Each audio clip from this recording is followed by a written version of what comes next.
We are in the final days of the Trinity season of the church year. Next Sunday will be the Sunday next before Advent, which will be the last Sunday of the month of November. So next Sunday we will have, because it's the Sunday before Thanksgiving, we will have our usual Thanksgiving luncheon, parish luncheon. And of course we invite all of you to come and bring whatever you would like to contribute to the dinner. But this last week has been a very impactful week upon all of us emotionally. Just watching the news the last couple of days, thinking about all of the things that are happening in our world, thinking about all of the things that are happening in our United States, all of the things that are coming our way in life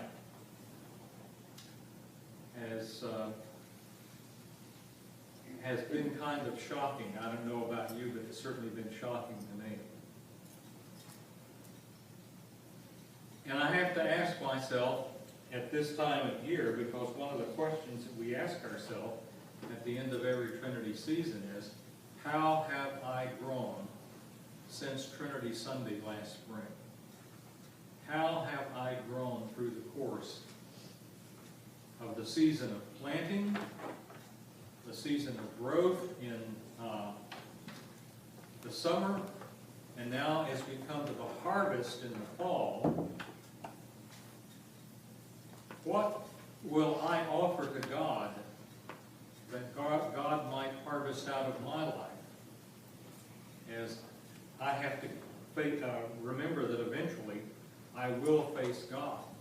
It's interesting to me, for example, that on this particular Sunday, how many of the scriptures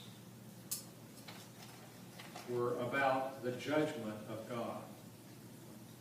We have a tendency, I think, in our world today to think of God as simply, if we believe in God at all, and there are many, of course, these days who don't, but if we believe in God at all, we have a tendency to think, well, God is love, and so God is not going to hold me accountable for the ways that I might have failed Him.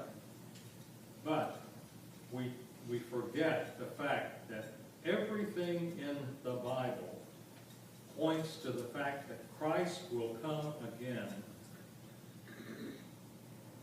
This time not as coming in Advent, that is coming to our world, but coming as judge. That is the theme of the second coming of Christ. And when we stop and think about all of the things that have happened in our world this past week, the hatred that underlies it all will have to be answered for. The murderous intentions of people will have to be answered for.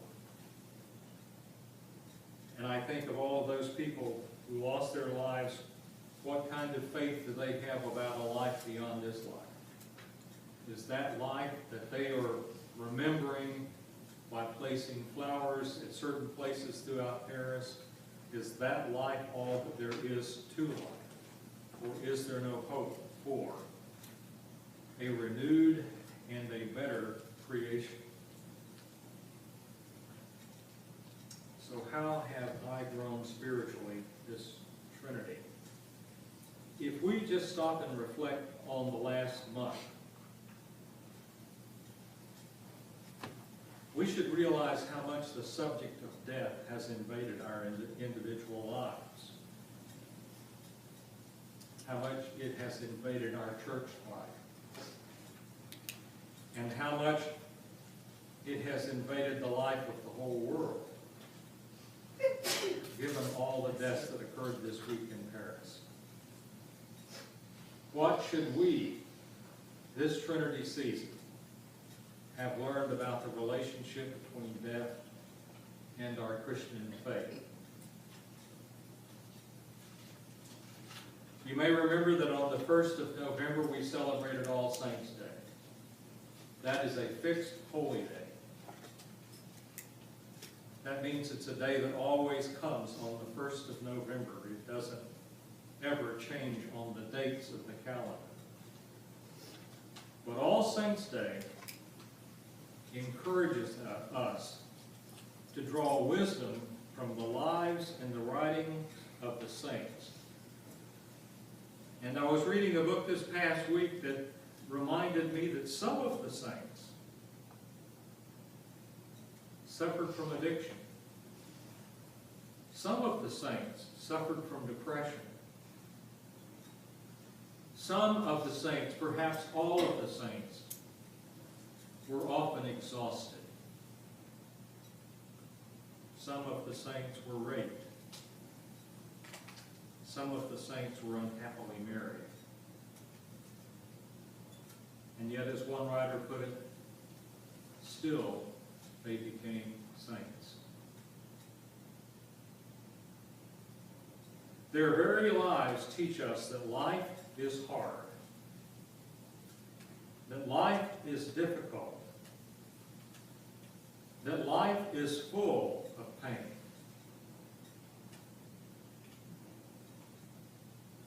Dr. Rhonda Shervin reminds us that pain itself can be a road into the heart of Christ, where peace can be found.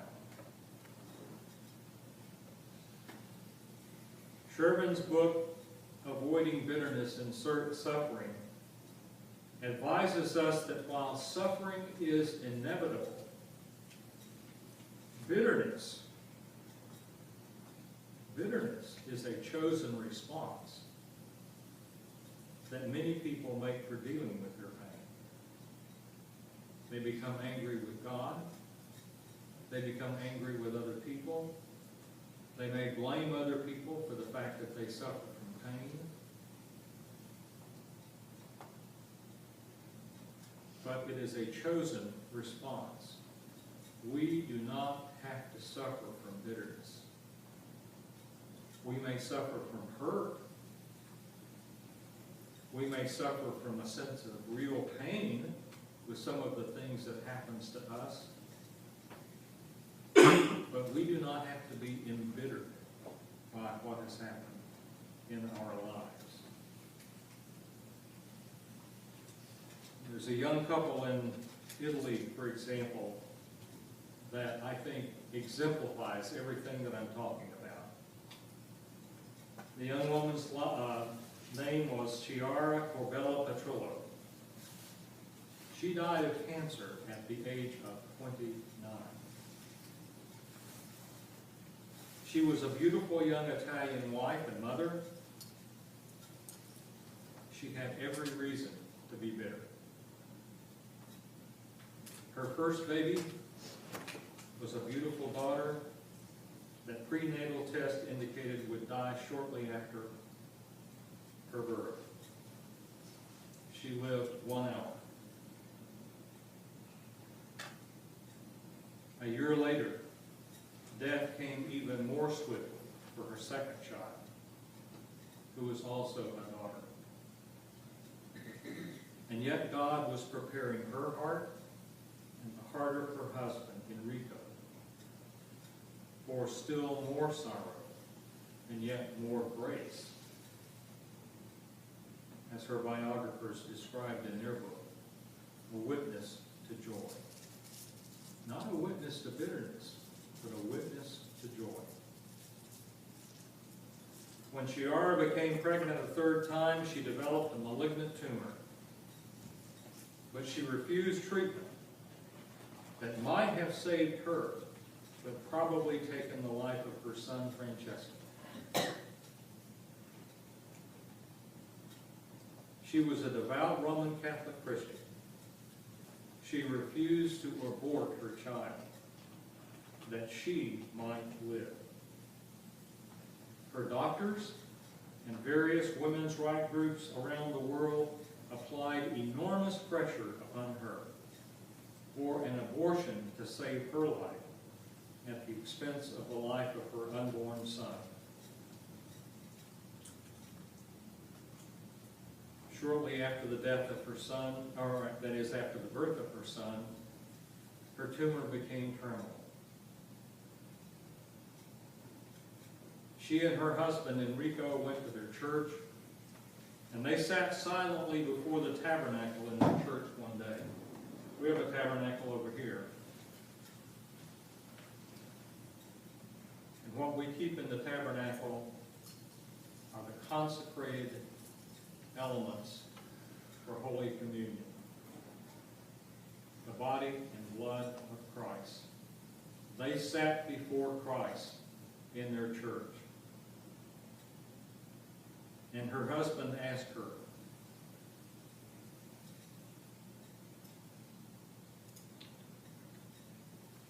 "Is this yoke of Christ, Chiara, which is supposed to be easy and fit well, is it as sweet as Jesus said?"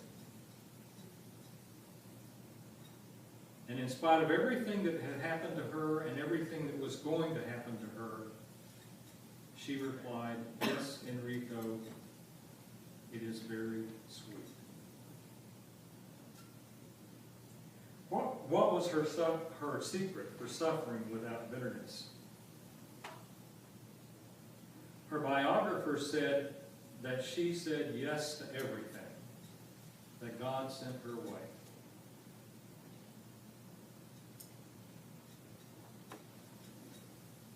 In the words of an old gospel song, she embraced the cross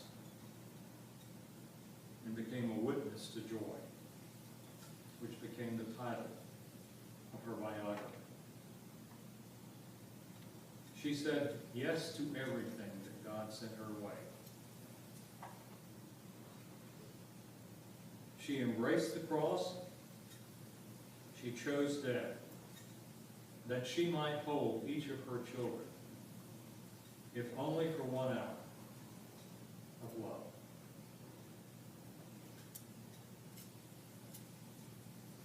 Shortly before her death, Enrico questioned if she is going to be with someone who loves her more than I, why should I be upset?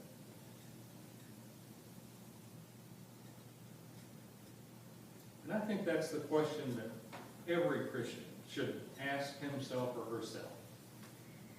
When we lose someone in death that we truly love, if that person is going to be with someone who loves them more than we can ever love, why should we be upset? Why should we as Christians not rejoice? A number of us have lost close friends, relatives, even mothers this past month. We can choose bitterness, and we can choose anger with God, or we can choose the grace of God that we find exemplified in the lives of this couple that I've just described. We can ask ourselves the question about our losses. If my loved one or my very good friend is going to be with someone who loves them more than I, why should I be upset? When we embrace all that God sends our way, when we embrace all that God sends our way, we too can become witnesses to joy. Our loss may not be the death of someone that we love. Our loss may be the loss of a friendship. Our loss may be the loss of a dream that we had about our marriage. Our loss may be the loss of a job. Our loss may even be, and I know that many of us will identify with this, even the loss of our nation as we have known it. Many of us are suffering from pain simply as we see what is transpiring in our country today. Over the past few years, I have had many, many people say to me, "I didn't leave my church. My church left me."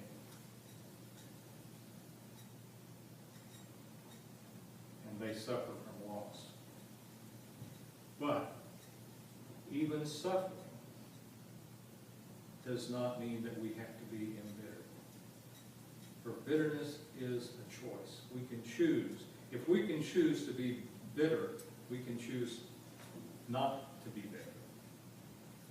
Bitterness can drive us away from God, or it can drive us deeper into the heart of Christ. And in the words of the psalmist in the psalm that was assigned for today, if we walk in the midst of affliction, God shall make us live. Amen. We stand for the singing of our offertory hymn.